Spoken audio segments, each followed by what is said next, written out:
Dr. Anderson here. I'm here with Bubby, and he's come from quite a distance, probably about 5-hour drive to come see a series from down in southern Colorado, but he's here with some nerve problems, nerve pain. We're actually going to be doing surgery on him. And the purpose of this video is really to talk about how people are evaluated here, because so many times you kind of wonder, you know, what are we doing? We're able to reverse neuropathy here. We are able to get rid of chronic pain and also restless legs. And we use a very good clinical exam that he had when he first came in. We probably did more than anybody had done, maybe, right? Examining your legs, would you say? Yes. Did a lot of examination of his leg, checking things like his strength, watching him walk, checking balance, doing all sorts of exams in the lower extremity. But, and we actually did an injection. But I'm gonna talk to you about one specific nerve, and it's called the common peroneal nerve. And it's a nerve that's on this ultrasound machine. And I'm gonna talk about that in just a minute. But right here is a nerve tunnel called the common peroneal nerve. It is a branch of the sciatic nerve back here. And to get sensation and feed the muscles here that need nerve stimulation, this nerve coming off the sciatic nerve has to come around like this. And right in that area is what I'm going to show you in a minute, what we see on the ultrasound. But my point is, from my exam, he had less feeling down here, right? He had less feeling with a sharp wheel that we use to test. I don't have that to show you, but we know he has less feeling. He also had weakness down here. So he could pull the big toe up and a couple other muscle groups. He can't pull the foot up very much. So he has a drop foot. So those are things that are telling me, man, this nerve is damaged. When I press on that nerve, it's kind of sensitive. That's called a Peroneal sign. That also indicates there's compression on that nerve. So you just have to know the anatomy. That nerve supplies the muscles here, it supplies the skin here, it's numb here, it's weak here.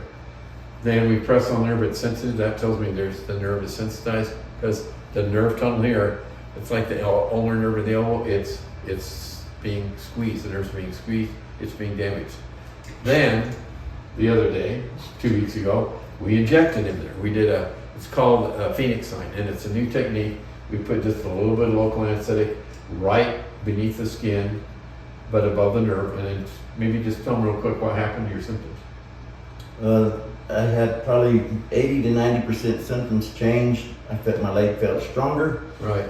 We went out to dinner, and I actually even pressed on nerves on the upper part of my leg that was hurting, and they didn't hurt, and it was significantly different. Okay. So he also has sciatic pain symptoms up here. So it helped him up there, it helped him down here, it helped him even into the back a little bit. And that's a whole other topic to talk about how that can happen. That's in the video. If you're on there, look up double crush. I don't know if you can type that into the YouTube channel, that I teach about double crush syndrome, and that's why you have improvement going up towards his hip and back.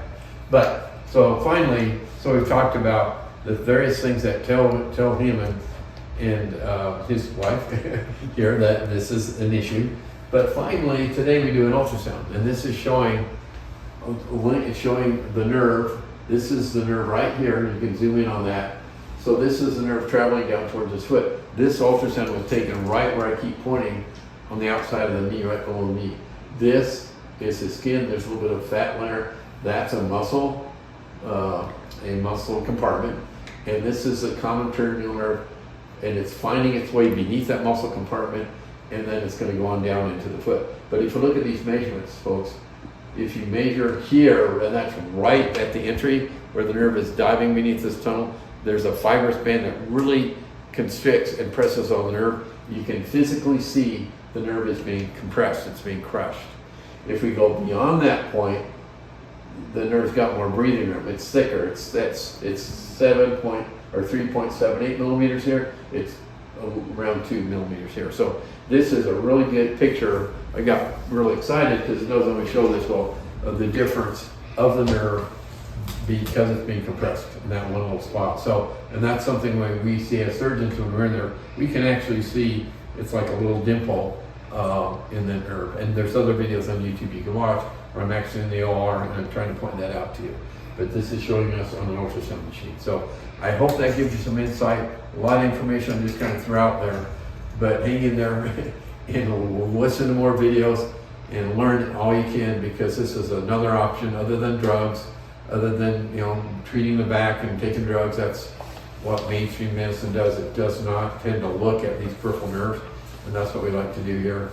And I'm in a group, I'm in a select group of doctors that have been trained to do a lot of peripheral nerve surgeries, and that's what we specialize in. So it's in our wheelhouse, and it's a lot of fun, and it's something that you may want to share with the other family members or friends out there. So please consider subscribing to our YouTube channel.